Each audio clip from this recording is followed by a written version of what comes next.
On my sister's birthday, I revealed my gift, 12 months of covered rent for her new apartment. She threw the envelope away, choose something better and come back in a year. I left without a word. She was evicted a week later. I'm Erica and I'm 32 years old. I work as a college teacher and honestly, I make decent money, not rich or anything, but enough to get by and then some. I recently bought my own apartment with a mortgage, which feels like a huge accomplishment. Every month I send that payment to the bank, and sometimes it's tight, but I'm making it work. The thing is, my life isn't just about me. I have parents and a younger sister, Maya, who's 22 now. She just graduated from college and got herself a job, which should be great news, right? Well, it is. But there's more to the story. See, Maya has always been the favorite. There's a 10-year gap between us. And when she was born, everything changed for me. Suddenly, I wasn't the kid anymore. I became the helper, the second mom, the one who had to grow up fast. By the time I was 12, I was doing laundry, cooking dinner, and cleaning the house. When Maya got old enough for kindergarten, guess who picked her up every day? Me? When she started elementary school, I was the one walking her there in the morning and back home in the afternoon. My parents were always working or busy with something else, so it felt to me. Erica, can you help Maya with her homework? Erica, Maya needs new clothes for school. Erica, can you watch your sister tonight? It was always something. Don't get me wrong, I love Maya. She's my sister and she didn't ask to be born into this setup. But man, it got old fast. When I finally left for university, it felt like freedom. I was 18 and ready to live my own life. I studied hard, got my teaching degree, and started working at a high school right after graduation. A few years later, I moved up to teaching at the community college. Better pay, better hours, and I actually enjoyed it. I rented this small apartment from this older guy, Mr. Peterson. He's been my landlord for years, and he's honestly like a father figure to me. Way more supportive than my actual parents ever were. He always made sure the heat worked in winter and never raised my rent too much. When I told him I was buying my own place, he was so proud of me. "You're a good kid, Erica," he said. "You deserve something that's yours." But even after I moved out and started my own life, my parents didn't forget about me. Or more specifically, they didn't forget about my paycheck. 4 years ago, Maya started college. Expensive college. Private college. The kind of place that costs more per year than I make in 6 months. And guess what? My parents couldn't afford it on their own. "Erica, we need to talk," my mom said over the phone. Maya got accepted to St. Catherine's University. It's such a wonderful opportunity for her. The tuition is a bit steep though. We were wondering if you could help us out. Just half of it. We'll cover the rest. Just half of it. Like, that was nothing. Like I didn't have my own bills, my own life, my own dreams. But what was I supposed to say? Let Maya give up her dreams because I wanted to be selfish? So I said, yes. I said, I'd help pay for half of her college tuition. For 4 years, I sent money to my parents every semester. Thousands and thousands of dollars that could have gone toward my own future. While Maya was living it up at college, going to parties and joining clubs, I was tutoring kids every summer to make extra money. I didn't take a single vacation in 4 years. Not one. My friends would invite me on weekend trips, and I'd have to decline. They stopped inviting me after a while. I don't blame them. The worst part was last year when I bought my apartment. I was trying to save for a down payment, pay Maya's tuition, and cover all my regular expenses. There were nights I ate ramen for dinner 3 days in a row because I'd spent my grocery money on her textbooks. Did my parents ever acknowledge what I was doing? Did they ever say thank you or offer to pay me back when they could, or even just recognize the sacrifice I was making? Nope. If anything, they acted like it was expected. Like it was my job to take care of Maya because I was the older sister. Like I owed them something for being born first. "Maya's doing so well in school," my mom would say when she called. "Her professors love her. She's getting such good grades." Yeah. Because she doesn't have to work part-time jobs to pay for her own education. Because she can focus on studying instead of figuring out how to make rent. But finally, Maya graduated this past spring. I thought I was free. I thought I could start living for myself again.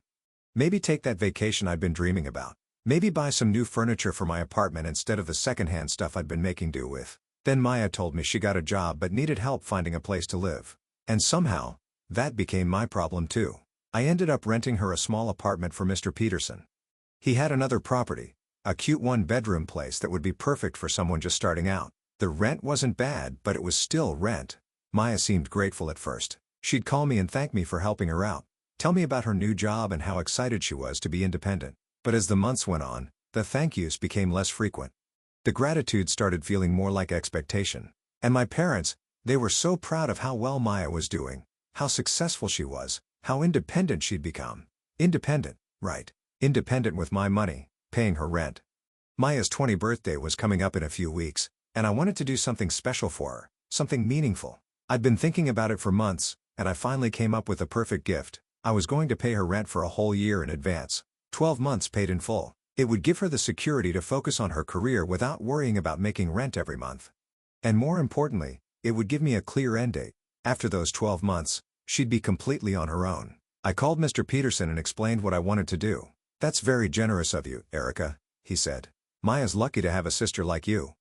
"I just want to give her the best possible start," I told him. We worked out all the details and I transferred the money. 12 months of rent paid in full. It was a huge chunk of my savings, but I figured it was an investment in both of our futures. Maya would have security, and I would have freedom. I got the payment confirmation and all the paperwork for Mr. Peterson. I put everything in a beautiful envelope, the kind you'd use for a wedding invitation. This was going to be the best gift Maya had ever received. Something practical and meaningful and generous. Maya decided to have her birthday party at our parents' house because her apartment was too small for all the guests she wanted to invite. Made sense, I guess. Their place had a big dining room and a backyard where people could hang out. I drove over there on Saturday afternoon with my envelope tucked safely in my purse.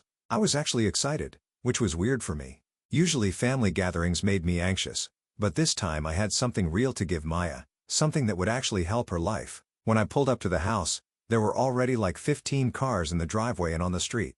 Maya had invited everyone, cousins, friends from college, neighbors, people I didn't even recognize. The whole place was buzzing with activity. I walked in and immediately got hit with that familiar feeling. You know, the one where you're technically family, but somehow still feel like an outsider looking in. Maya was rushing around the kitchen wearing this cute dress I'd never seen before. Probably bought it with her new job money. She looked happy and stressed at the same time, trying to make sure everything was perfect. "Hey, Maya, happy birthday," I said, giving her a quick hug. "Oh, hey, Erica, thanks for coming," she said, but she was already looking past me toward the living room where someone was calling her name. Classic Maya, always distracted when there were more interesting people around. Mom came over and gave me one of those half-hearted hugs where she barely touches you. "Erica, good. You're here. Maya's been asking about your gift. She's expecting something really special from you." "Well, she won't be disappointed," I said, patting my purse. Dad nodded at me from across the room where he was talking to my uncle, but didn't come over. Also classic. The next hour was just me standing around, making small talk with relatives who only saw me at birthdays and holidays. Everyone wanted to know how work was going, if I was dating anyone, the usual stuff, but mostly they were focused on Maya and how great she was doing. "She's such a smart girl. So proud of her for graduating. That new job sounds wonderful." "Yeah, I thought easy to focus on your career when someone else is paying your bills." Finally, everyone gathered around the dining room table. Mom had made Maya's favorite meal, lasagna with garlic bread and this fancy salad with goat cheese. The table looked really nice, actually. They put effort into making it special. We all sat down and started eating. The food was good, and people were laughing and telling stories. Maya was in her element, being the center of attention, soaking up all the birthday wishes. After dinner, Dad stood up and cleared his throat. "Here we go," I thought. Speech time. "We want to say how proud we are of Maya," he started. 23 years old and already making her mark on the world. Mom jumped in, getting all teary-eyed. "Maya, you've grown into such an incredible young woman. Your intelligence and determination got you through college, and now you're starting this amazing career." I almost choked on my water. Her determination? What about the thousands of dollars I contributed to that college education? But sure, it was all Maya's hard work. "We wanted to give you something really special for this birthday," Dad continued. "Something to show how proud we are and to help you as you start this new chapter." He walked over to the window and pointed outside. "Happy birthday, sweetheart." There in the driveway was a brand new car. Not just any car, a nice one. Silver with a big red bow on the hood, like something out of a commercial. Maya screamed, actually screamed. She jumped up from the table and ran outside and everyone followed her. She was crying and laughing at the same time, running her hands over the car, like she couldn't believe it was real. "Oh my God. Oh my God. Is this really mine?" She kept saying, "All yours, baby," Mom said, hugging her tight. The next 20 minutes were just Maya posing for pictures with the car while everyone took turns congratulating my parents on such a generous gift. People were taking selfies with Maya in the car, posting them on social media, making a huge production out of the whole thing. I stood there smiling and clapping along with everyone else, but honestly, it stung a lot. When I turned 23, you know what my parents got me? A card with $50 in it. When I graduated from college, they took me to dinner at Applebee's. When I bought my apartment, they said that's nice and asked if I needed help moving. But Maya gets a car. A whole car, with a bow. I tried to push down the bitter feelings. This was Maya's day, not mine. And my gift was going to be amazing too. More practical than a car, honestly. Red for a year was way more valuable than a car payment and insurance. When we finally went back inside, Maya was still glowing. She kept looking out the window at her new car every few minutes like she was afraid it might disappear. "Okay," Mom said, clapping her hands together. "Present time." A few cousins went first with typical gifts, clothes, jewelry, gift cards. Maya was polite about everything, but you could tell she was still thinking about the car. Then Mom looked at me. "Erica, your turn." This was it. My moment. I stood up and pulled out the envelope. It was thick with all the paperwork for Mr. Peterson, and I'd written Maya's name on it in my best handwriting. "Happy birthday, Maya," I said, handing it to her. She took the envelope and looked at it curiously. "What is it? Open it and see." Maya tore open the envelope and pulled out all the papers. Her face went confused as she flipped through them. "I don't understand. What is this?" I was grinning like an idiot. "I paid your rent for the next 12 months. The whole year paid in advance. You don't have to worry about it at all." A few people started clapping politely, but they stopped when they saw Maya's expression. She was staring at the papers like they were written in a foreign language. "You paid my rent for a whole year. Isn't that great? You can focus completely on your career and building your future. No stress about making rent every month." Maya looked up at me and her face was not what I expected. She didn't look grateful or excited. She looked angry. "Are you serious right now?" The room went dead silent. Everyone was staring at Maya, then at me, then back at Maya. I could feel my face getting hot. "What do you mean? Am I serious?" I asked. "Of course I'm serious. This is a really good gift." Maya stood up and waved the papers in the air. "Are you insane? This is the worst gift ever." My mouth just dropped open. I couldn't even form words for a second. "Maya, what's wrong?" I finally managed to say. "What's wrong?"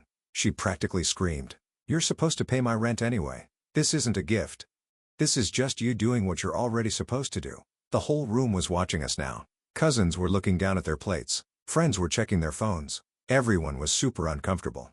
"Maya, that's not fair," I said, trying to keep my voice calm. "Paying your rent is a huge financial help. No one ever helped me with rent when I was starting out. I don't care what happened to you." Maya shot back. "This is my birthday, and you're giving me something that should just be automatic. It's like giving me air to breathe and calling it a present." I looked around the room for support, someone to tell Maya she was being ridiculous, but everyone was just staring at their food or suddenly very interested in their phones.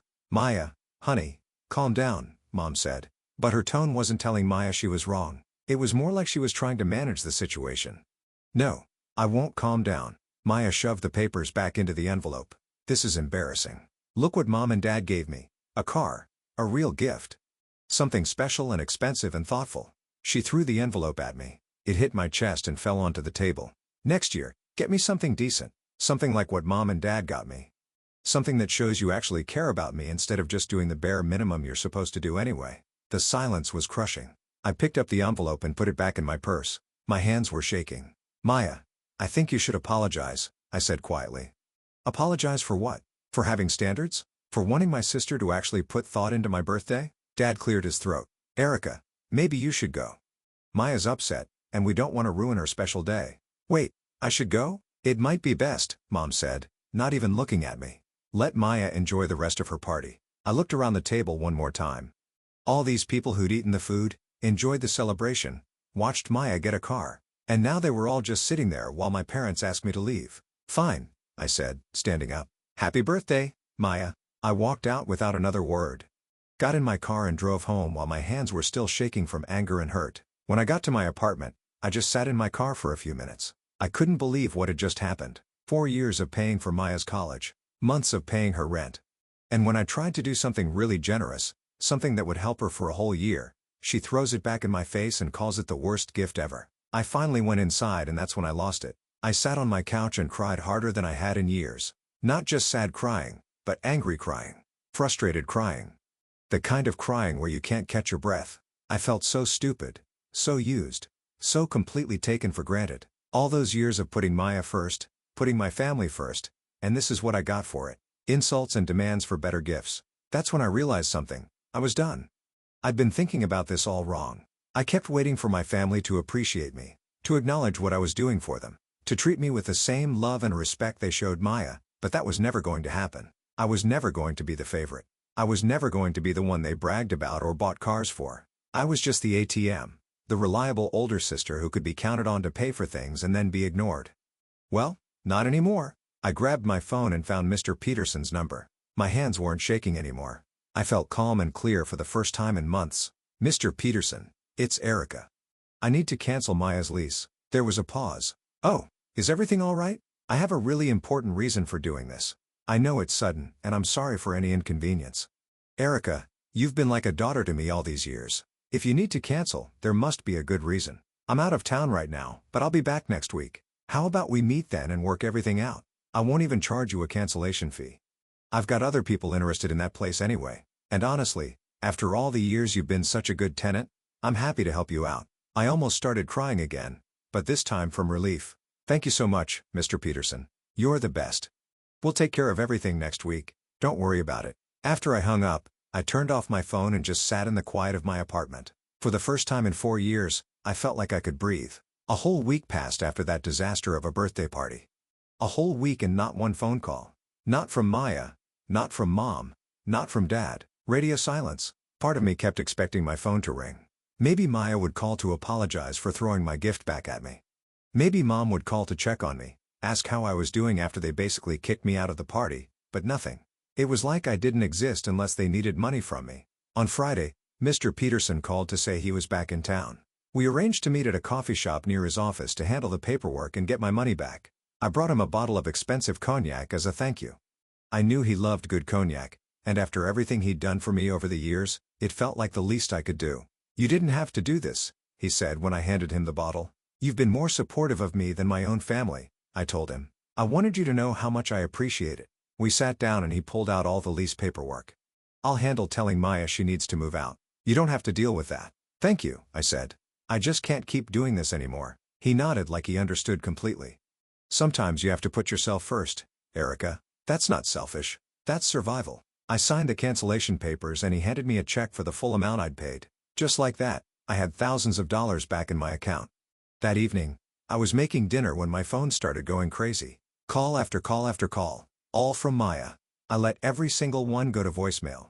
By the time I went to bed, she called me 23 times, 23 calls in 4 hours, but I didn't answer any of them. Then my parents started calling. Mom, then Dad, then Mom again. I ignored all of them too. I turned the sound off my phone and went to sleep. For the first time in weeks, I slept like a baby. Saturday morning, my doorbell rang at 9 a.m. I knew who it was before I even looked through the peephole. All three of them, Mom, Dad, and Maya. Maya's eyes were red and puffy from crying. I opened the door, but didn't invite them in. Erica, we need to talk, Dad said. Mr. Peterson kicked me out, Maya blurted out. He said you canceled my lease. How could you do this to me? You threw my gift back at me and called it terrible, I said calmly. You said it wasn't good enough for you.